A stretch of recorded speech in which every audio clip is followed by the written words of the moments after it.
Tools to Live By, presented by VaerWatches.com. VAER watches.com. Splendor 15 will save you 15% on the ultimate tool. It really, truly is so funny. I wear mine all the time. It's like I forgot I didn't have a good beach watch until this one. Like I had, nice out and about watches, dress watch, whatever, but not like a tool watch, right? Where I love it so much of going for the quick surf and knowing that I need to be back in 15 minutes. I used to just kind of guess or, be back in an hour. I used to guess and guess wrong always, right? I was either back, I panicked too much that I must be getting late out, or I'm okay. I panicked last time. I was too early. Oh, I'm late, right? Having your Vaer out there in the water, it's like surf with a watch. You will enjoy it immensely. The other cool thing you could do with a watch is somebody's going to ultimately ask you what time it is because they have to get to work, and they're not wearing a watch because they're worried about what you were worried about. So they're like, dude, what time is it? Always add 20 minutes. Yep. They're Get thinking them out of there. Yeah, they've got to go in at 8:30 because they got to get to work, and it might be 8:15. And they go, hey, what time is it? Look at your watch and be like, oh, it's 8:35. And they'll just go, oh no. And then they scramble in, and you can clear out the lineup that way. You've got their wave. And that is actually true. I've used that. I didn't even do the add time. I just gave the accurate time, and the person's like, oh no, and like scrambled in, and oh, here comes a little set. Look at me. Look at me sitting alone. You always add time. 15 minutes is just standard. You always add 15, but if you want to go nuts, add another 5, 10. You can get away with it. Great advice. That's a tool to live by as well. Yeah, it really is. Thanks to Vaer. This one comes in from TJ, longtime listener TJ in Santa Cruz, said, quote, I was surfing Pleasure Point the other day when a longboarder in his late 40s, early 50s paddled out, and I noticed something unusual. He was surfing leashless and wearing a helmet. He was a local, but a completely average surfer that had a solid chance of losing his board. So I've heard you advocate for leashless surfing, but I've also heard you approve of normalizing helmets. But this guy appeared to be concerned for his own safety by wearing a helmet and no one else's by going leashless. So where do we go from here? This guy I'm going to put as the flag of modern dumb selfishness. This is the era we live in now. It's, I care about me, I don't care about you. Like, you don't exist as far as I'm concerned. I'll happily lop your head off. This melon right here is doing just fine.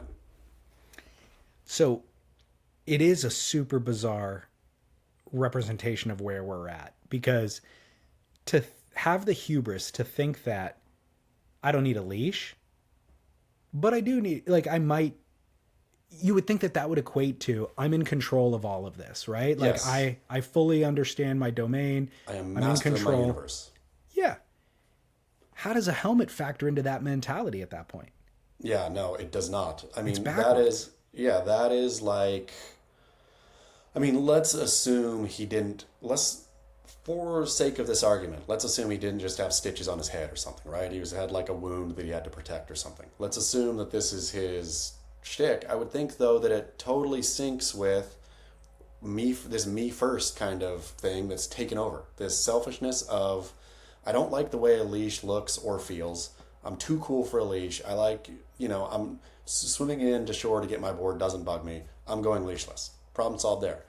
I'm really worried when I'm swimming in shore to get my board. Somebody else's board is going to hit me, and or my board might hit me sometimes because I'm a kook. So I'm going to cover this. Like, you're just peak selfish. Peak selfish, and also no dignity. Like, nope. The helmet's not a great look, but it's functional, and it serves a purpose if you are going to, if you're going to be surfing big waves. It doesn't at Pleasure Point. Like, I'd throw my kid in a helmet at Pleasure Point because I'd be worried about this kook. But other than that, if you're pleasure pointing in a helmet, that's not the place to do it. Like, pleasure pointing leashless also. Yeah. I mean, pleasure pointing leashless, unless you're ripping, or not ripping, nobody's ever ripping on a longboard, but if you're good enough to, you'll see those loggers who do have full control over their log. Like, they'll get to the end of the wave And whatever they do, I just saw a clip on Instagram. I can't remember who it was. I don't know why was even watching a longboarding clip on Instagram. But the dude basically like looked like he submarined his tail a little bit and then like shot his board up in the air at the end of the wave. He was out the back. The board landed honestly like right next to him. In the, like he wasn't like guarding his head. It was like he knew exactly what he was doing. He knew exactly how to shoot his board up in the air to get over the whitewash to land back behind the wave. Precisely where he was, right? That guy, crushing it, bro. Go leashless. The dudes, again, with that Cardiff, it's like been 1 foot lately. It's been so small. It's been tiny up there. No, there's been waves. I need to come up. Like I've had it finally. I've had every day. I just go look, and it's like less than a foot, tiny. But yeah, Cardiff just boards rolling through the lineup. If you lose your board and it rolls through the lineup, like once a week. I'm going to say twice a week. Wear a leash. Totally.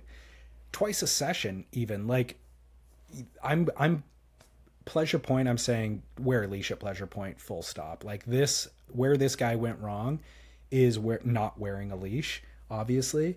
The helmet, whatever, take care of your own safety. And, by the way, maybe he's concerned about Pleasure Point is so kooky. I'm worried about He's other part of people. the problem, that's what I'm saying. Being a kook, but you gotta wear and protecting against kookiness. Yeah, at Pleasure Point. You got to wear a leash at Pleasure Point. The other thing is, when we've advocated for leashless surfing, it was for those who are qualified to surf leashless, and it actually improves your own surfing, like learning how to swim, dealing with the consequence, but not at Pleasure Point. Like, go surf somewhere by yourself, surf leashless, have to swim a few laps, become much more discerning about whether you're going to hit the lip or not, or whatever it is. You will become a better surfer by surfing leashless. None of that applies at Pleasure Point. I am fine. I mean, I think the real, the etiquette goes for me is if there's nobody, kids playing on the beach, everyone leashless all you want. Who cares? There's no, I don't even mind paddling out and a board barreling at me, right? Like, who cares about that? I mean, that's sort of like if you're a full-on kook and you're just losing your board all the time, whatever. But if nobody's playing on the beach, free for all, as far as I'm concerned. If there's kids playing on the beach and you're actively losing your board, or kids in the shore break, then you're a real dick. Like, yeah. And Pleasure Point is that. Pleasure Point is kids, families, all of that. Yeah, totally. Yeah, don't do it. Feel free to wear a helmet. Don't go leashless. Thank you, TJ in Santa Cruz, and thank you, VayerWatches, of course, .com, promo code Splendor15 to save 15%.